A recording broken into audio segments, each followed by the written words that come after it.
Hello friends, आपका स्वागत है आपके अपने चैनल पर। और मैं आज आपके साथ सबसे पहले चर्चा करूंगा कल जहां पर हमने छोड़ा था।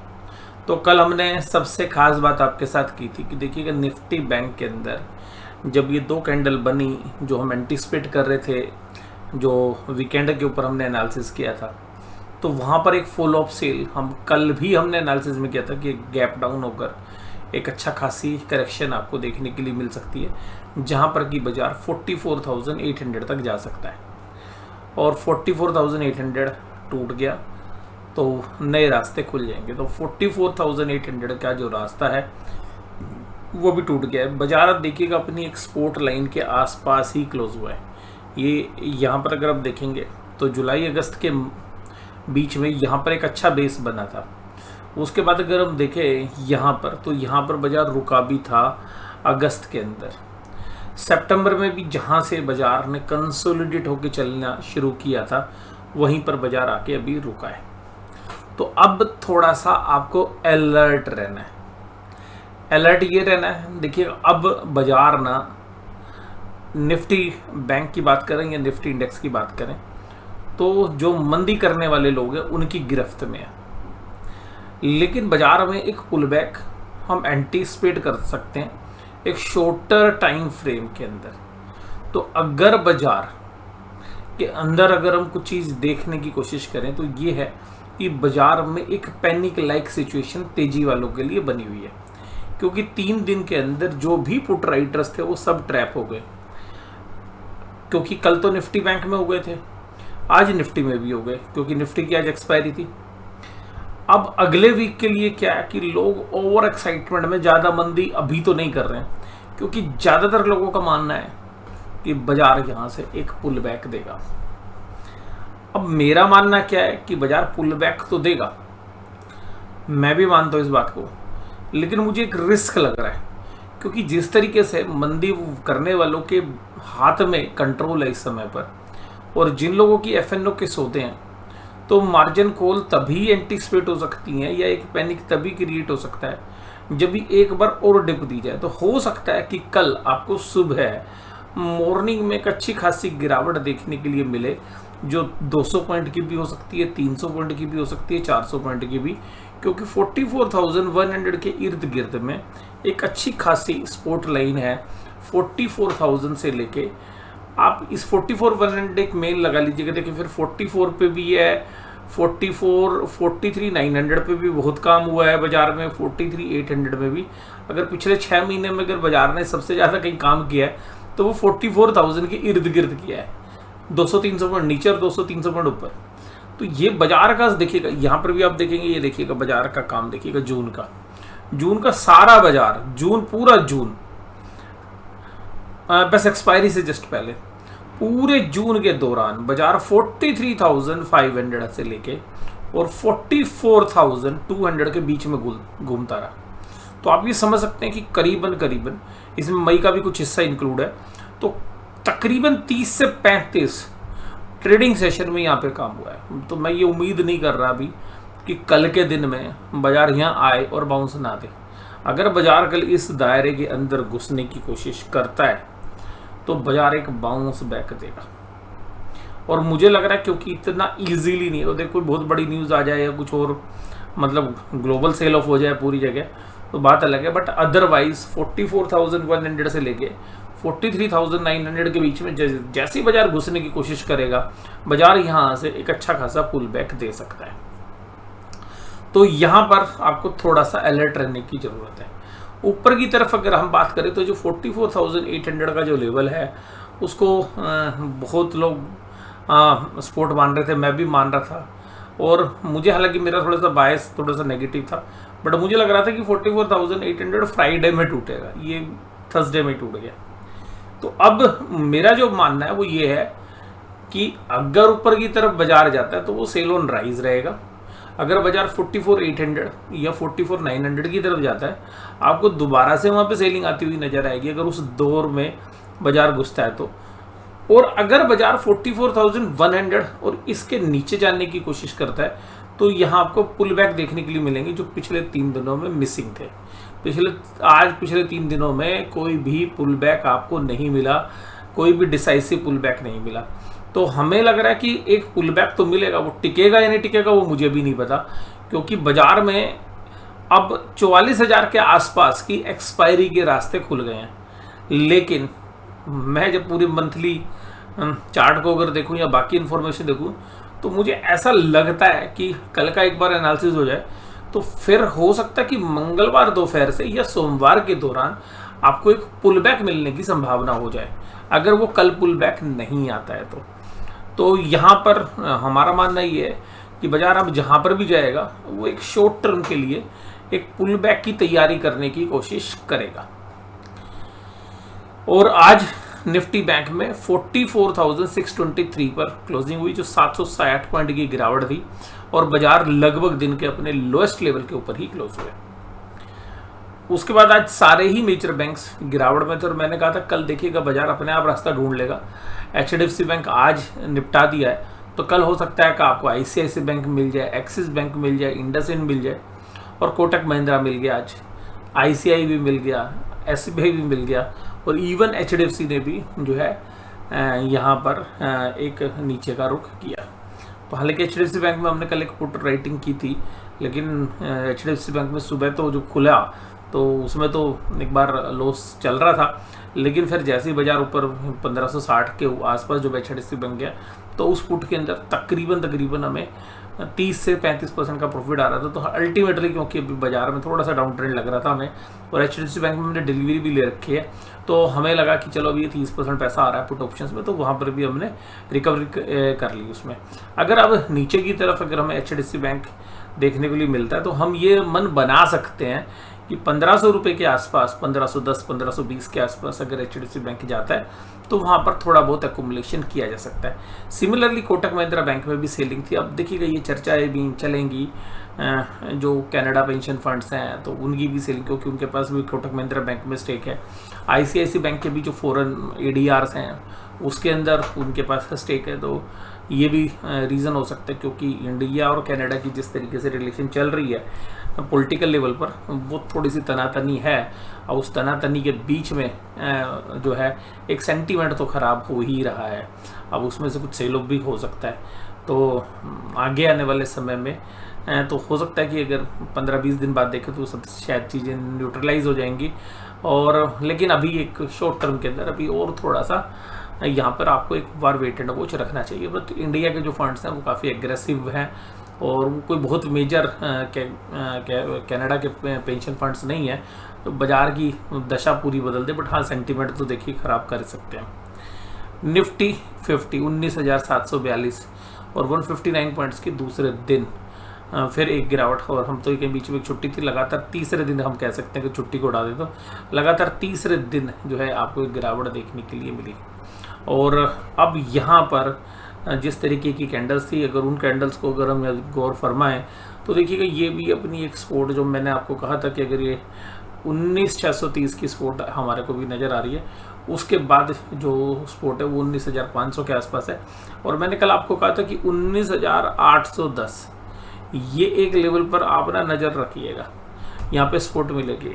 हालांकि कल हमने कहा था कि बाजार के बड़े विशेषज्ञ मानते हैं 900 के नीचे जो है वीक हो जाएगा, लेकिन आप देखिएगा दिन में तकरीबन जब बाजार क्रैक हुआ तो उसमें 30 मिनट के आसपास का समय 19,810 के इर्द गिर्द घूमता रहा। तो सपोर्ट को जैसे ही तोड़ा उसके बाद फिर एक सेलिंग जो है देखने के लिए मिली। अगर हम बात करें तो इन्फोसिस, अदानी, एशियन पेंट्स, भारती एयरटेल और L&T जैसे शेयर्स मजबूती के साथ खड़े थे। लेकिन आज बैंकों में 3 बैंक्स जो है ICICI बैंक, HDFC बैंक और SBI निफ्टी को नीचे धकेल रहे थे, साथ में फिर रिलायंस और महिंद्रा एंड महिंद्रा का भी साथ मिला। अब अगर यहाँ पर निफ्टी बैंक की कल की कैंडल है, अगर आज हम बात करें FIIs की एंड DIIs की जो ट्रेडिंग डेटा है उनको अगर हम देखने की कोशिश करें तो FIIs के जो डेटा है अभी कैश मार्केट के उपलब्ध है हमारे पास, तो FIIs ने आज 3,000 करोड़ की सेलिंग करी। 21 तारीख को 20 को भी सेलिंग की थी, और कुल मिला के 16,000 करोड़ की सेलिंग वो कर चुके हैं। आज DIIs ने माल उठाया और 1158 का। तो इन सारे डेटा पॉइंटों को भी देख के अगर हमें देखें तो हमें लग रहा है कि पुल बैक बनना चाहिए कल। और अगर बाजार नीचे जाता है जो लेवल्स मैंने आपको बताए, और निफ्टी के अंदर भी 19,630 के आसपास की एक्सपोर्ट है, अगर वो टूटती है तो 19,530 से 500 के बीच में एक अच्छा खासा बेस है, वहाँ से भी पुल बैक हम एंटिसिपेट कर सकते हैं। उसके बाद जो डेटा है अभी नहीं है स्टॉक्स के और इंडेक्स फ्यूचर्स के, जो FNO के। तो अब अगर हम यहाँ पे बात करें निफ्टी की पुट कॉल रेशियोज़ की, तो निफ्टी की पुट कॉल रेशियो, अब अगर निफ्टी की पुट कॉल रेशियो ऐसी है कि आज बाजार गिर रहा था ना, फिर भी पुट राइटर कॉन्फिडेंट थे कि भाई बाजार पुल बैक करेगा, और बाद में बाजार ने पुल बैक किया भी, लेकिन पुट राइटर्स को तसल्ली नहीं हुई, बोले भैया अपने पैसे काट लो और प्रॉफिट लेके चल दिए। आज एक बड़ा सरप्राइज़ हुआ कि बाजार में जब कभी इतनी बड़ी गिरावट आती है तो इंडिया विक्स अक्सर बढ़ जाया करते हैं, लेकिन इंडिया विक्स ने इस बार सबसे बड़ा सरप्राइज़ किया है कि बाजार की गिरावट के बाद भी इंडिया विक्स नहीं बढ़ रहे, यानी कि ऑप्शंस के प्रीमियम नहीं बढ़ रहे हैं। और कॉरस्पॉन्डिंग प्रीमियम, मतलब ये नहीं है जो चाल आएगी वो तो देखिए उतना प्रीमियम तो बढ़ेगा, लेकिन जो वोलेटिलिटी इंडेक्स है उसके हिसाब से जो प्रीमियम है वो कम है। और निफ्टी बैंक में भी यही हुआ, बाजार गिर रहा था, पुट राइटर्स पीछे नहीं हट रहे थे, पुट राइटर सेल कर रहे थे, लेकिन लास्ट में क्या हुआ, निफ्टी बैंक नहीं संभला लास्ट में भी, तो भी पुट राइटर्स ने कहा कि कोई बात नहीं, अभी पुट बेचते हैं, कल पुट राइटर्स को भी उम्मीद है कि एक पुल बैक आएगा। तो ये पुट राइटर के डेटा बता रहे हैं कि भाई हो सकता है कि एक पुल बैक यहाँ पे बने, लेकिन ये डेटा बहुत बार जो है मिसलीड भी करते हैं, और मिसलीड ऐसे करते हैं कि जो पुट राइटर है बाजार कभी कभी उनको ट्रैप कर लेता है। तो अगर एक गैप डाउन हो जाता है 200-250 पॉइंट का और फिर उसके बाद एक फॉलोअप सेल आ जाती है, तो फिर ये पुट राइटर बैकफुट पे आते हैं, और फिर जब ये बैकफुट पे आते हैं, ये पोजीशन कटने के बाद बाजार फिर रिकवरी का जो है मोड में आता है। तो हो सकता है कि आपको कल सुबह बाजार खुलने में तुरंत ना मिले रिकवरी, घंटा, 1.5 घंटा, 2 घंटा, अगर बाजार नीचे की तरफ जाता है, ऊपर की तरफ जाता है तो हम सेल ऑफ एंटिसिपेट कर रहे हैं। तो ऊपर जो है, क्योंकि ऊपर बहुत सारे प्लेयर्स फंसे हुए हैं, तो जो फंसे हुए हैं उनको बाजार जल्दी से निकलने नहीं देगा। तो मुझे पर्सनली ऐसा लग रहा है कि बाजार एक बार नीचे चला जाएगा, और फिर आज के लेवल तक भी मान लो रिकवर कर गया, तो फंसे हुए लोग तो निकल ही नहीं पाएंगे ना फिर भी। तो हम मान के चल रहे कि नीचे जाएगा, और नीचे जाने के बाद रिकवरी करेगा, ऊपर जाएगा तो सेलिंग आनी है। यानी कि एक डायरेक्शनल मूव हमें नहीं लग रहा है कि किसी भी डायरेक्शन में सीधा सीधा चले, जैसे भी 2 दिन में हुआ है। बट हाँ, अगर फ्लैट खुलता है बाजार तो फिर एक नीचे जाने की संभावना बनती है, और अगर बाजार नीचे ही चला जाता है आधे पौने घंटे के अंदर, तो एक पुल बैक हम एंटिसिपेट कर सकते हैं, जो 200 से 250 पॉइंट का निफ्टी बैंक में हो सकता है। इसके बाद अगर फाइनेंशियल निफ्टी की बात करें तो यहाँ पर भी डेटा पुट राइटर्स एग्रेसिव है, बेशक से फाइनेंशियल निफ्टी में भी आज 1.44% की कमजोरी थी। पुट कॉल रेशियोज में भी अगर हम देखें तो 19,750 के आसपास दोनों पुट राइटर्स और कॉल राइटर एक्टिव हैं, और पुट राइटर्स ने 19,700 के एरिया में अच्छी खासी राइटिंग कर रखी है। तो 19,700 को एक्सपोर्ट की तरह देखते हैं ऑप्शन ट्रेडर्स, बट मुझे लगता है कि 19,630 टेक्निकल लेवल पे ज़्यादा इंपॉर्टेंट है। इसी तरीके से अगर मेजर ओपन इंटरेस्ट अगर बैंक निफ्टी में देखें तो 45,000 के ऊपर रोकने की कोशिश है, तो 45,000 में एक अच्छा खासा ओपन इंटरेस्ट है, तो 45,000 एक अच्छा खासा रेजिस्टेंस रहेगा। टेक्निकली 44,800 पर भी एक अच्छा लेवल है, और नीचे की तरफ देखें तो 44,100 के ऊपर एक अच्छी पुट राइटिंग है, 200 पे भी अच्छी राइटिंग है, और 44,000 पे एक अच्छी राइटिंग है। इसके अलावा 44,500 पे एक अच्छी राइटिंग है, तो 44,500 अभी एक इमीडिएट जो है स्पोर्ट कल काम करेगा। लेकिन अगर 45,500 के नीचे चला गया बाजार तो फिर 200-250 पॉइंट नीचे जाएगा, फिर रिकवरी कर सकता है, और हो सकता है 200-300 या इवन 400-500 के आसपास भी रिकवर करके आ सकता है। तो कल हम ये मान के चल रहे हैं कि अगर बाजार कल कमज़ोर होता है तो 44,100 के इर्द गिर्द में कहीं पर सपोर्ट लेता हुआ नजर आएगा। इसके बाद अगर बात करें तो ब्रेंट क्रूड $94 पर ट्रेड कर रहा है, जो इंडिया के लिए तो कम से कम अच्छी खबर नहीं है। और डाउ जोन्स इंडस्ट्रियल एवरेज भी कल जो व्यू था FOMC की मीट में, वो रेट तो बढ़े नहीं, लेकिन एक हॉकिश जो है व्यू रखा FOMC में, और ऐसा माना जा रहा है कि अभी लगभग 7-8 महीने का टाइम एक हायर रेट ऑफ इंटरेस्ट के ओरिजिन के अंदर ही बाजार रहने वाला है, और जिसकी वजह से आज आपको डाउ जोन्स इंडस्ट्रियल एवरेज में, नैस्डैक में और S&P 500 में तकरीबन बाकी इंडिसेस में 1% के आसपास और डाउ जोन्स के अंदर %0.5 के आसपास की गिरावट देख रहे हैं। ऑप्शन चेन के डेटा में देखें तो 19,800 के ऊपर कॉल राइटर काफ़ी एक्टिव आज नजर आए, जबकि पुट राइटर्स ने जो भी पोजीशंस ली वो 19,700 की पुट में ली, और हाईएस्ट ओपन इंटरेस्ट अगर कहीं आप देखेंगे तो वो 19,800 के आसपास ही है, जहां पर कि पुट साइड में 1,06,000 और कॉल साइड में 1,26,000, यानी कि इसी के इर्द गिर्द जो है बाजार अभी चल रहा है। 19,900 में अच्छी कॉल राइटिंग हुई और 20,000 में भी जबरदस्त कॉल राइटिंग है और वहाँ पे टोटल ओपन इंटरेस्ट 20,000 पे 1,59,580 तो काफ़ी जबरदस्त जो है ओपन इंटरेस्ट 20,000 के ऊपर है। तो अभी जो मेजर हर्डल है वो 20,000 ही हो गया है। और निफ्टी बैंक में भी देखिए ऑप्शन चेन की डेटा है नहीं ज़्यादा, लेकिन 44,500 की पुट में एक राइटिंग हुई अच्छी 54,000 की, टोटल ओपन इंटरेस्ट 1,22,300। और आपको बड़ा सरप्राइज लगेगा आज कि यहाँ पे कॉल राइटर्स पीछे नदारत हैं ऊपर की तरफ। तो कॉल राइटर ज़्यादा हिम्मत नहीं जुटा पा रहे और वो 44,800 के आसपास 4,900 45,000 के आसपास ही कॉल राइटिंग कर रहे हैं। आके 44,600 या 500 के आसपास कॉल राइटिंग नहीं है। इसके बाद बात करते हैं भाई इंडिया चाइना के बीच में जो टेंशन चल रही है, पॉलिटिकल टेंशन हैं और ये जो टेंशन्स हैं ये अब हमारे शेयर बाज़ार पर भी इम्पैक्ट डाल सकती हैं, क्योंकि कनाडा का जो पेंशन फंड है उनकी जो इन्वेस्टमेंट है वो $20 बिलियन के आसपास है। 70 जो मेजर स्टॉक्स हैं उनके अंदर है और मेजर स्टॉक्स हैं जहां पर उनकी इन्वेस्टमेंट है। 6% का स्टेक है वो डिलीवरी के अंदर है और जो कि कुरियर कंपनी है।